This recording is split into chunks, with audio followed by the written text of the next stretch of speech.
ఉదయం నిద్రలేవగానే ఓం శ్రీ గణేశాయ నమః అని జపించడం నాకు ఎంతో శాంతిని ఇస్తుంది.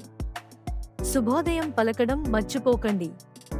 తల్లిదండ్రులకు నమస్కారం చేసి వారి ఆశీర్వాదాలను పొందడం చాలా ముఖ్యం. ప్రాతఃస్మరణలో సూర్యుని నమస్కరించడం ద్వారా కరాగ్రే వసతే లక్ష్మి అనే మంత్రాన్ని జపించడం వల్ల మంచి దీవెనలు వస్తాయి. తర్వాత పరగడం లేదా యోగా చేయడం, తాజా నీరు తాగడం, ప్రాణాయామం చేయడం ద్వారా శారీరక ఆరోగ్యాన్ని పెంపొందించుకోవాలి. ఈరోజు నాకు మంచి జరుగుతుంది అని నమ్మండి.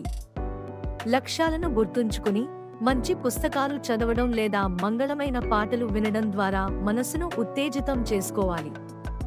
కుటుంబంతో కలిసి ఆరోగ్యకరమైన అల్పాహారం తీసుకోవడం, మంచి మాటలు మాట్లాడడం ద్వారా సాన్నిహిత్యం పెరుగుతుంది. ప్రతిరోజు శుభదినంగా మార్చుకోవాలంటే మన మనసును స్వచ్ఛంగా ఉంచాలి, మంచి ఆలోచనలతో ముందుకు సాగాలి.